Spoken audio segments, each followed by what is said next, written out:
We are talking about this principle of rest this weekend. This is the fourth commandment. Now, let me just show you something. Exodus chapter 20, verse 8. By the way, this is the longest commandment, okay? More words are committed to this commandment than any other commandment. So let me read it to you. Remember the Sabbath day by keeping it holy. 6 days you shall labor and send your emails, okay? Basically, we'll update it, okay? 6 days you shall labor and do all your work. But the seventh day is a Sabbath to the Lord your God. On it you shall not do any work. Neither you, nor your son or daughter, nor your male or female servant, nor your animals, nor any foreigner residing in your towns. For in 6 days the Lord made the heavens and the earth, the sea and all that is in them, but he rested on the seventh day. Therefore the Lord blessed the Sabbath day, and he made it holy. And we learned last week that word holy means set apart for something special. In other words, he set this day apart, and it's special. It's different than any other day. Now, let me just say something about the Ten Commandments. We don't have to keep the Ten Commandments to be saved. Aren't you glad for that? Right? We don't even have to keep the Ten Commandments to be in a better place with God.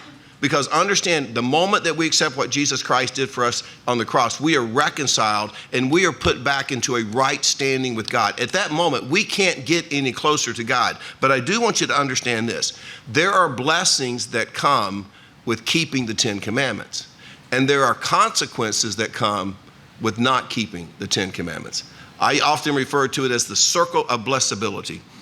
And when you're living inside that circle of obedience to what God has called us to do, we have positioned ourselves to be blessed by God. So there are blessings if you keep them, but there are indeed, as you're going to see this weekend, consequences if we don't keep these commandments. Now, this is what's amazing to me about this commandment.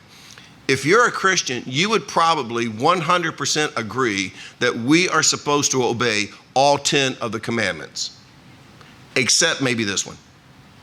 For example, we believe that God should be number one in our lives. We believe there should be no other God before us.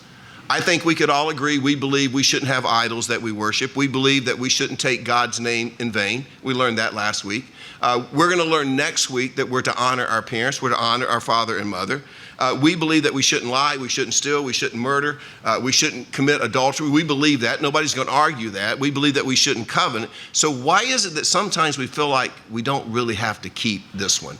This principle of the Sabbath, this principle of rest. So my goal is simply this weekend to help us understand this commandment, to help us understand the principle of rest that God set apart in the Bible. And I want you to understand why it's so important. Now, I want to begin by just giving you some reasons why God said we should rest. So let me just give you a couple of reasons. Here's the first one.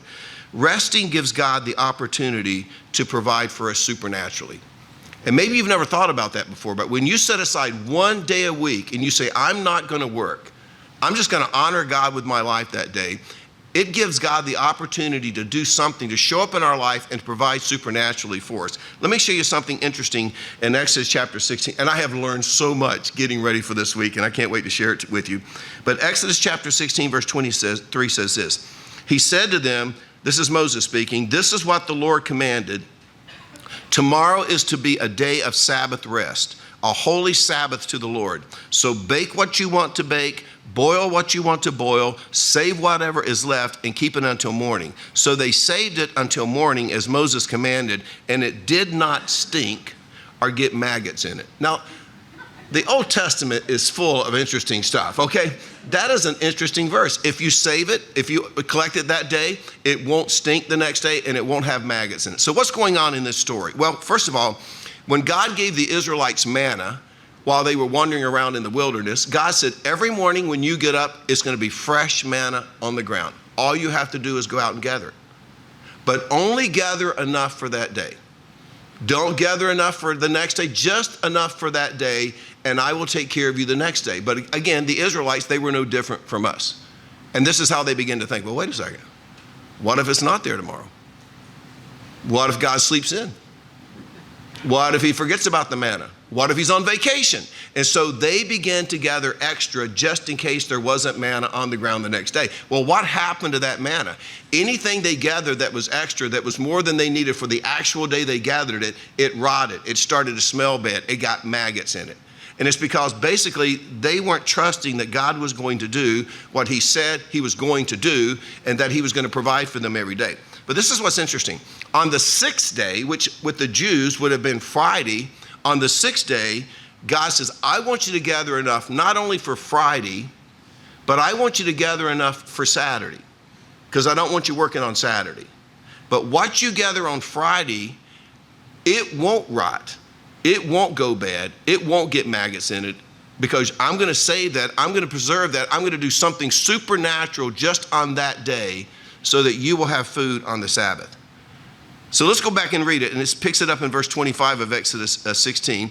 Moses says, eat it today, because today is a Sabbath to the Lord. You will not find any of it on the ground today. In other words, you're not going to find any on the Sabbath. 6 days you are to gather, but on the seventh day, the Sabbath, there will not be any. In other words, God's not going to do a miracle on that day. Nevertheless, some of the people went out on the seventh day to gather it, but they found none. Then the Lord said to Moses, how long will you refuse to keep my commands and my instructions? Bear in mind that the Lord has given you the Sabbath. That is why on the sixth day he gives you bread for 2 days. In other words, he does the miracle. Everyone is to stay where they are on the seventh day. No one is to go out. So the people rested on the seventh day. Now, just so you know, in Exodus chapter 20, verse 8, it said, remember the Sabbath day. The second time Moses gives the commandments in the book of Deuteronomy, this is right before they go into the promised land. So he's giving them a refresher's course on the 10 commandments. But he doesn't say remember the Sabbath. He says observe the Sabbath. And so if you're ever with me in Jerusalem on the Sabbath, you'll see not only do they remember the Sabbath, they actually observe the Sabbath. I mean, everything shuts down on the Sabbath. But it's interesting, God adds something to this in Deuteronomy chapter 7, verse 8. He says this, it was because the Lord loved you and kept the oath he swore to your ancestors that he brought you out with a mighty hand and, notice this phrase, redeemed you from the land of slavery, from the power of Pharaoh, king of Egypt. But that phrase, he redeemed you from slavery. Now, why is that so important? Well, this is important because understand up till this time in history, slaves didn't get a day off. Nobility got a day off. Wealthy people got a day off. Hollywood elite, they probably got a day off. But those were the only people who got days off. Slaves didn't get days off. So this is what God is saying. He's saying this, you didn't get a day off for 430 years while you were slaves in Egypt. But now that I have freed you, now that I've redeemed you, I'm going to give you something that you've never had. I'm going to give you the gift of a day off. And not only that, I'm going to provide for you supernaturally that you won't even miss that day when you're not working. So I want you to think about it this way as it comes to this principle of rest as it relates to the Sabbath. When you get right down to it, during the week, we're slaves. We're slaves to schedules. We're slaves to commitments. We're slaves to appointments. We're slaves to the time clock, maybe some of us. We're slaves. But God says, listen, that may be the way it is 6 days a week, but on 1 day a week, you are free. And you don't have to work because I am going to provide for you supernaturally. I'm going to give you this gift of rest. And you can see this principle all through the Bible. God says, I am giving you a gift of a day off. Now, it's up to us whether we take the gift or not.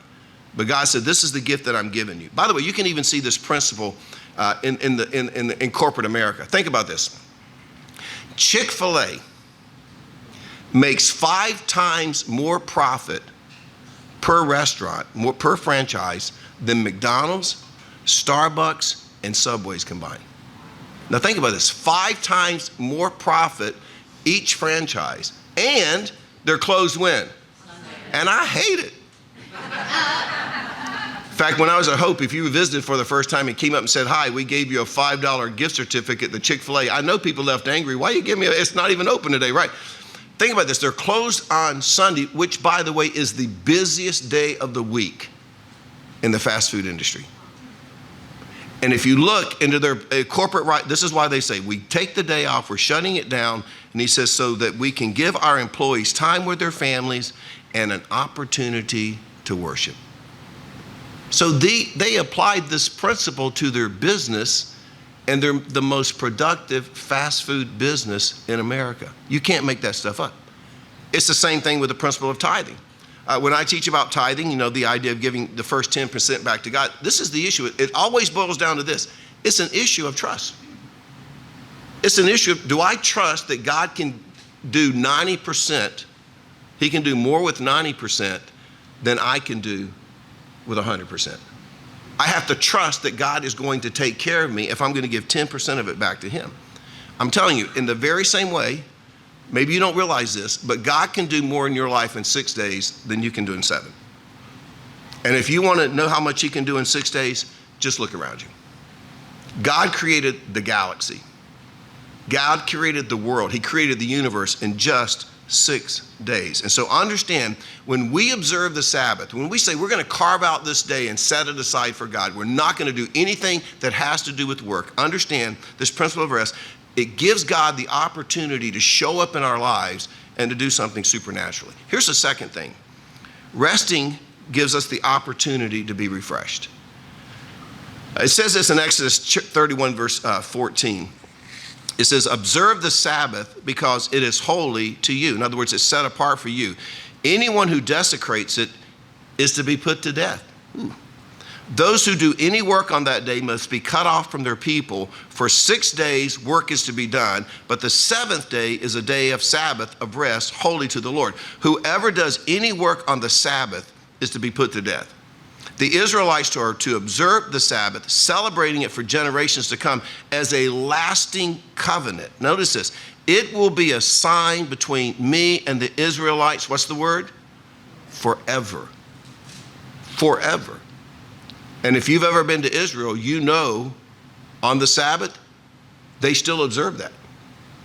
For in 6 days the Lord made the heavens and the earth, and on the 7th day he rested and was refreshed. So understand, this idea of a Sabbath, it was a great sign, but not just to Israel. It was a great sign to the world. Because think about this, at this time in history now, Israel is the only people on the planet who did not work 7 days a week. They only worked 6 days a week. And so it would go down something like this. Maybe there's a Canaanite who's doing business with an Israelite. And the Canaanite may email the Israelite and say, hey, listen, I'm going to be in town on Saturday. Maybe we can meet up for breakfast and close this deal. And the Israelite would email back, we don't work on Saturday. And the Canaanite would email back, why don't you work on Saturday? And the guy on Israel's end, the Israelite will say, well, it's the day that God rested after, creating the world in 6 days. And the Canaanite would respond back, God who? And again, it was a chance for the Jew, for the Israelites to share their faith, what they believed. You mean we weren't created by the Big Bang? Sin. No, we were created by God in 6 days. Then he rested on the 7th. But it was a sign, not just to the Israelites, but it was a sign to the whole world about how faithful God was. But I want to show you something interesting. And maybe you've never seen it before. It says in Exodus 31, verse 17, he, reference to God, God rested and was refreshed. Have you ever noticed that? God rested and was, I'm going to tell you, that's a problem for pastors and theologians. Because what have we always taught? One of the great attributes of God is that he's what? Omnipotent. He's all powerful. Psalm 121 says he never sleeps nor slumbers. Why does God need to be refreshed? Well, whenever you see something like this, it's really, really helpful if you can dig into the original language. Of course, the Old Testament was written in Hebrew. But this word in Hebrew, refresh, means took breath. In other words, after he created, he breathed in. Now think about this. What has God been doing for 6 days? He's been creating. How did God create? He spoke. What do you do when you speak? You breathe out. Genesis 1:3, and God said, let there be light. You breathe out.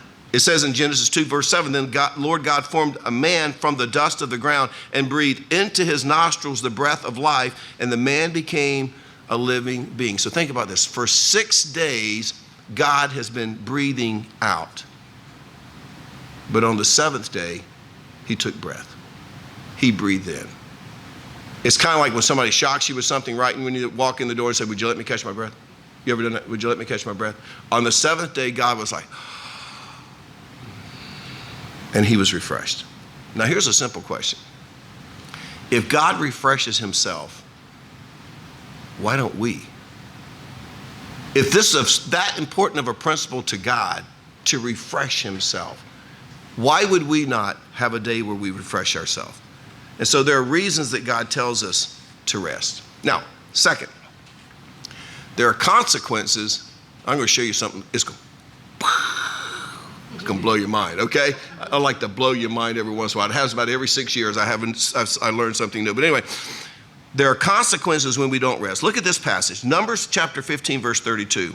While the Israelites were in the wilderness, a man was found gathering wood on the Sabbath day. Verse 33, those who found him gathering wood brought him to Moses and Aaron and the whole assembly, and they kept him in custody because it was not clear what should be done to him. Well, they got a problem on their hand. They got a stick gatherer, right? And you can't just have a guy running around gathering sticks. So we're like, we got to lock him up till we figure out what to do with him. So verse 35 of Numbers, then the Lord said to Moses, the man must die. The whole assembly must stone him outside the camp. So the assembly took him outside the camp and stoned him to death, as the Lord commanded Moses. Now I'm going to be honest with you. I don't know about you. That seems a little harsh. Yes. That seems a little severe for gathering sticks. I'm still to this day afraid to pick up a stick, right? By the way, just so you know this, there were 4 things in the Old Testament that came with the penalty of death. First of all, there was murder. Second, there was adultery. And every time I read that, I'm thinking, I'm glad I didn't live in the Old Testament, right? And you know what I thought the other morning I woke up about 1:15, I couldn't go back to sleep, so I was kind of going over some things in my mind. And I thought, wait a minute, that makes me uncomfortable because of my track record. How about Moses? Moses murdered. And then on top of Mount Sinai, God said, oh, by the way, Moses, one of the commandments, don't murder. And by the way, the penalty is death. You know what Moses was thinking? I'm glad it was before the law. I'm glad it's before the law. But I will tell you this, I guarantee you, Moses experienced the same thing I experienced every time he had to stand up in front of the people and say, you better not murder, and it comes with the penalty of death. I bet you Moses felt awkward, right? It's one of the consequences of breaking the rules. But here they are, murder, adultery, rebellious children. Where are they? Yeah, rebellious children and not keeping the Sabbath. So listen, next time your kid gets mouthy, say, man, if we were living in the Old Testament, you'd be dead. I mean, that maybe that'll encourage them a little bit, right? But those are the 4 things. So you've got murder, adultery, rebellious children, and not keeping the Sabbath. Let me ask you a question. Why would not keeping the Sabbath be right there with murder, adultery, and rebellion? Well, you got to remember there's a principle behind each one of these commandments. It's the principle, the rest is the one behind this one. So let me ask you a question. Is it possible that you're killing yourself without knowing it because you're not resting one day a week? This is a serious principle. Let me show you something interesting. 2 Chronicles chapter 2. It talks about a time when the children of Israel were taken out of the land for 70 years. It happened in 586 BC. It was known as the time of Babylonian captivity. But let me show you what it says in 2 Chronicles chapter 36, verse 20.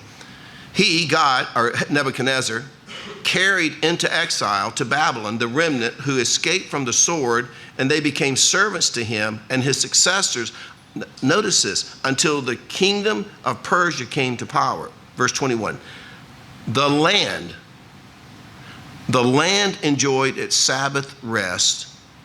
All the time of its desolation, it rested until the 70 years were completed in fulfillment of the word of the Lord spoken by Jeremiah. Okay, what's going on here? Well, understand, if you read through the book of Leviticus and Deuteronomy, for the Hebrew people, every 7th year was considered a Sabbath year. On the Sabbath year, they were supposed to let the land rest for that entire year. They weren't supposed to harvest, plant any crops, till the field, just leave it alone for 1 year. And the principle of trust, God was saying this, every 7th year, you can't work the land, but guess what? I'm going to provide for you. I'm going to provide for you. So every 7th year, they were supposed to do that. But this is what's interesting. The people of Israel didn't do it. They ignored God. And it's like God was sitting in heaven with a big whiteboard. Year 7, they're still working. Year 14, they're working the land. Year 21, year 28, year 35, year 42, and he's kind of keeping a toll. If you read the story, if you do the math, you will discover that the people of Israel went 490 years without letting the land rest. Well, you're pretty good at math, I'm sure. So if they went 490 years without letting the land rest, and every 7 years they were supposed to let the land rest, how many Sabbath years did they miss? They missed 70. How long did they go into captivity? For 70 years, so that the land could rest. By the way, let me tell you something interesting, and this really just hit me this morning. This story reminds us that as a nation, you don't get away with it. I mean, if you did the same thing for 490 years, wouldn't you just assume after a while we're getting away with it? This story reminds us that you don't get away with it. Now, I'm just going to tell you, as a nation, we're experiencing this, I think. I don't know what made me think about it this morning, but since 1973, when Roe versus Wade was passed, we have aborted almost 64 million babies in America in 51 years. That's significant. And we have a God who tells us that he's the giver of life. We have a God who tells us that he knit us together while we were in our mother's womb, that we are fearfully and wonderfully made. But if you start looking at our nation today and the unraveling that's going on, I can just tell you, we're not getting away with it. Because this is what happens. When you erase an absolute about life and death, then everything else is up for grabs. And now it's why we live in a country where we're not really sure what marriage is anymore. In fact, right now, we're not really sure what a male or a female is anymore. All the lines are getting blurred. But see, this is an indication you may think you're getting away with it, but you're not getting away with it.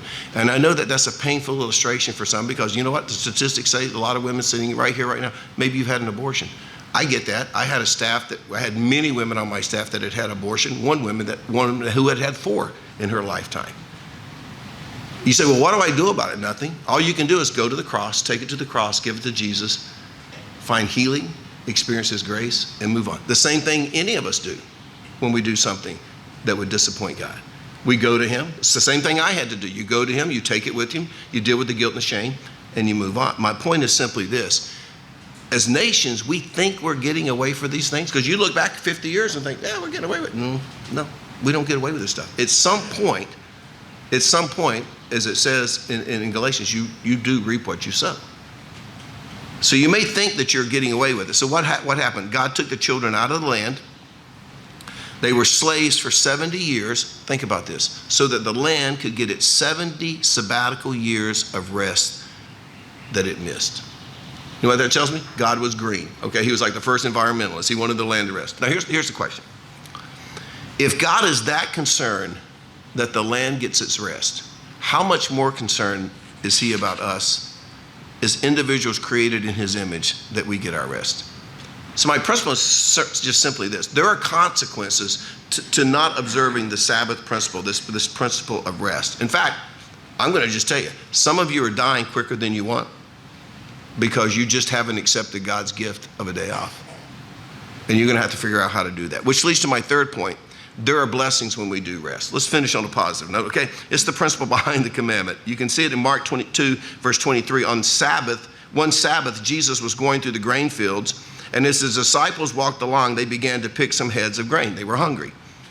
The Pharisees said to him, look, why are they doing what is unlawful on the Sabbath? He answered, have you never read what David did when he and his companions were hungry and in need? In the days of Abiathar, the high priest, he entered the house of God and ate the consecrated bread, which is lawful only for the priest to eat. And he also gave some to his companions. Then he said to them, the Sabbath was made for man, not man for the Sabbath. Now, why did I read that? I want you to understand this principle of rest. It's not a legalistic thing with God. Jesus is basically saying this. We didn't make you to serve the Sabbath. We made Sabbath to serve you. By the way, you do realize that God came up with the idea of a 7-day week? Where else do you think it came from? God could have come up with the idea of a 6-day week. We're going to work 6 days, then we're going to start all over again. But God is the one who came up with this idea. We're going to work 6 days, but we're going to make the week for 7 days, and I'm going to give you 1 day as a gift of rest. There's an old Jewish saying, and I love it. It's more than Israel has kept Shabbat, which is the Sabbath. Shabbat has kept Israel. By the way, I came across an article about what a typical day of Shabbat is for the Jew. It says Shabbat begins at sunset because in the story of creation, it says there was evening and there was morning one day. And that's why the Sabbath for a Jew begins at 6 o'clock on Friday night and goes to about 6 o'clock on Saturday night. Shabbat candles are lit and a blessing is recited no later than 18 minutes before sunset. 2 candles are lit representing the 2 commandments. Exodus 20 says to remember. Deuteronomy 5 says to observe. The family then attends a brief evening service. After services, the family comes home for a festive, leisurely dinner. By the time all of this is completed, it may be 9 o'clock or later. The family has an hour or two to talk, study the Torah, and then go to sleep. The next morning, Shabbat services begin around 9 and continue until about noon. Well, praise the Lord. We don't go anywhere near that long. See, aren't you glad right now you're not Jewish? Maybe right now, probably other reasons, but that might be one of them. After services, the family has another leisurely festive meal. Then the family studies the Torah for a while, takes an afternoon walk, maybe plays a game or engages in other leisurely activities. A short afternoon nap is not uncommon. It is traditional to have a third meal before Shabbat is over. Shabbat ends at nightfall when there are 3 stars visible. That's how they know it's over. Approximately 40 minutes after sunset. At the conclusion of Shabbat, a blessing is recited regarding the division between the sacred and the secular, between Shabbat and the working days. Now, I read that, and I don't know about you, but that sounds like a pretty relaxing day to me, right? You know what it sounds like? Thanksgiving. Every week. You have a day of Thanksgiving every week. You just eat a lot of food and rest and hang out with each other, right? And I don't think there's anything wrong with that concept of resting, but being committed to that. I'll go back to that saying, more than Israel has kept Shabbat, Shabbat has kept Israel. Now, there are a couple of lessons that I've had to learn the hard way over the years that God has taught me. I want to pass them on to you, and you do with them what you want. I get the first one from Matthew 6:24 when Jesus says over and over and over again, do not worry about life. Do not worry about this. Do not worry about this. This is what God is trying to teach me. If I am going to experience rest, I have to deliberately stop being consumed by worry. In other words, I have to be consumed about my concern about what might not get done. All of the what ifs of life. By the way, do you know what we worry about the most? Non-essentials, impossible things that we have no control over.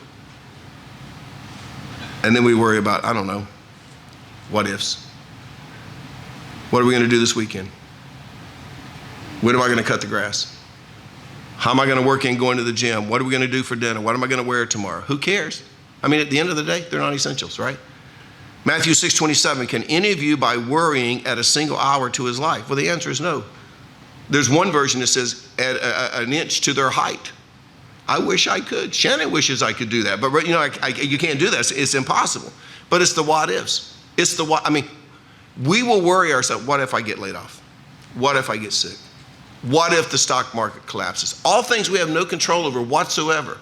But we will worry ourselves sick over those things. And so relax, slow down, take a breath, be refreshed, and you have to deliberately make yourself stop worrying about the things that only God has control of. So I have to do that. I have to deliberately stop worrying about the non-essentials, things that at the end of the day, they're impossible for me to solve, and the what ifs. And for me, the big one's the what ifs. The what ifs. Here's the second one. I have to deliberately start taking time for rest. And that's going to be the hard part. Now, I said, for the Jew, the Sabbath began at sundown on Friday, ended at sundown on Saturday. And by the way, when you go to Jerusalem to this day, it shuts down. In fact, this is how serious they are about it. They believe that pushing the button on the elevator would be working. So when you're on a hotel on the Sabbath, all the elevators open on their own. You get in and it stops at every floor. The door opens, you never touch a button. If you're coming down, you get in, you stop at every floor, and at the bottom you get out. I mean, they take this very, very seriously. Okay, but again, we're talking about a principle. For them, it's Saturday. It may not be the same for you. A lot of people say, for me, it's Sunday. It's the day we worship. It's the day we rest. We watch football. We spend time with the family. As you may have noticed, I have to work on Sundays. And so this is not exactly a day of rest for me. So it is on Saturday. I have to make myself not get up on Saturday and do anything that's connected to be renewed. I don't look at my notes. I don't work on next week's message. I try not to have appointments. Occasionally there's emergency that I have to deal with something. Remember, we're not a slave to the Sabbath. God gave us the Sabbath for us. I may have to visit the hospital. I may have to do a funeral or something like that. But I try not to do anything that is connected to be renewed. Now I'm going to tell you something. I learned this the hard way. I went 40 years as a pastor without taking a sabbatical, and I prided myself in that. I kind of like, man, if you need a sabbatical, you're lazy, you're soft, you're not trusting God for strength, you just plow through. 2019, the crack started to show, and it started to catch up with me.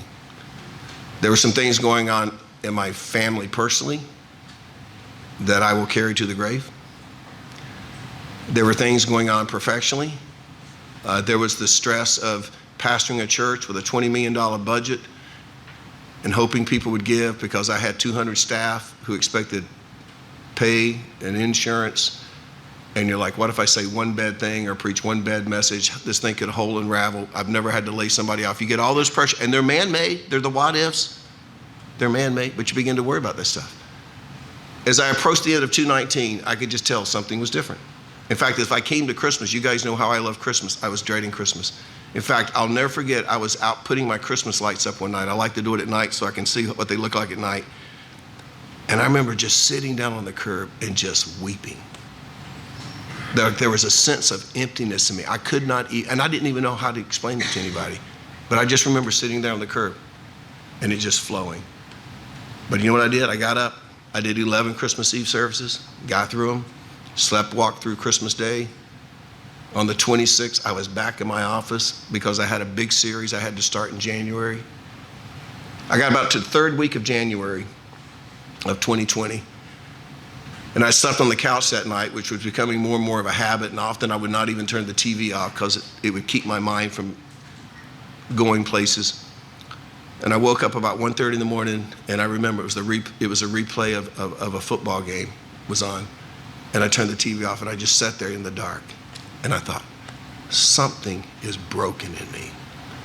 I didn't know if I'd had a nervous breakdown. I literally felt like I had no emotions whatsoever. Just nothing. Just no feeling whatsoever. And that next week, I went to lunch with my good friend Gary Vett, who I always considered to be my Jonathan. And I said, Gary, I don't know what's going on, man. I'm just like broken or something. He says, Mike, I've been telling you for years, you've got to take a sabbatical. And I had every reason in the world why the timing wasn't right, but finally I got up the nerve. 2 weeks later, I had a board meeting, and I told the board, I got to take a sabbatical. And they were, well, how long? I was like, I don't know. Could be a month, could be 3 months. And I said, I'm going to be honest with you. There's probably a better than 50% chance I'm not coming back. I think I'm done. I don't think I can do this anymore. And it was an awkward time because what was going on at the beginning of 2020? COVID. And so they said, it's just not a good time. And so I just plowed ahead. And I'll never forget Easter of 2020, preaching to an empty building in Apex for Easter, and going again out into the parking lot and just getting in my car and just bawling and just not even knowing where this stuff is coming from. And when we got to the end of the year, I collapsed. I did things I never thought I would ever do. And I remember talking to Gary after everything had happened, after I'd lost my job, after everything had fallen apart. And we were at Enrico's having lunch one day, and he said, Mike, what would you have done differently? I said, well, I'd have taken a sabbatical. I said, I think that would have changed everything. I said, but Mike, I said, Gary, what do you do when they tell you it's not the right time? And of course, Gary said, I'd have just taken it. I said, what do you mean? He said, I just wouldn't have shown up the next week. I'm like, I wish I were more like you, you know. Can you imagine? All right, here's Mike. Oh, where is Mike? You know, but you can't go back and relive it. You can't go back and do it. But I tell you what, I learned the importance then. I don't care if God is your strength in a time of struggle. He expects you to obey this principle of the Sabbath. And I will tell you this is what I learned. If you don't take it, the root of the problem is you don't trust God, that he's going to show up in your life. See, I didn't trust that God was going to take care of all those things that I was worrying about, that I thought I could manage. I didn't do that. And if you don't take that sabbatical, if you don't take that time of rest in your life, I'm telling you, really what you're saying is you can't trust God. It's the only reason in the world that you would work 7 days a week. Now, everybody smile. Isn't this a great principle? Think about it. It is a gift from God to get to rest 1 day a week. And some of you are hearing this for the first time, and maybe you're feeling convicted. Maybe you should be feeling this way, but that's certainly not my goal. My goal is just simply have you do something about this principle. Have you start this week. You know, I had to talk with Shannon. I say, Saturday's my day. We don't talk business. We don't talk YouTube. We don't talk what facility we're going to get into. Saturday's that day. We're just not going to do it on Saturday. You may have to go home and have that conversation. Say, you know, with your employer on Monday, don't call me. Don't call me on Sunday. Don't send me an email. I'm not going to respond because this is my day. I got to the point when I tried to take a sabbatical or Sabbath. I didn't even take a Sabbath. And I tried to get to the point where I took from noon Friday till Friday night, but I had to be back in the office on Saturday morning because of Saturday and Sunday services. But I finally got to the point, I said, you can't email me, you can't text me from noon on Saturday, the rest of the day. You may have to get, and I'd have people text me, and I wasn't trying to be rude, but I would respond, do you know what day it is? And I go, oh, yeah. In fact, one time somebody said, I know you don't like to do anything on Friday afternoon, but would you be willing to do this? I said, well, why don't you just ask me to murder someone? Because it's the same commandment. See, we don't take it as seriously, right? Right. But you got to figure this out. But you may need to go home and say, what does this look like in your life? But I'm telling you, if you don't take it, you're not getting the rest God wants you to have. You're not going to be refreshed. But even more importantly, you're not allowing God to show up and do something supernatural in your life that he wants to do.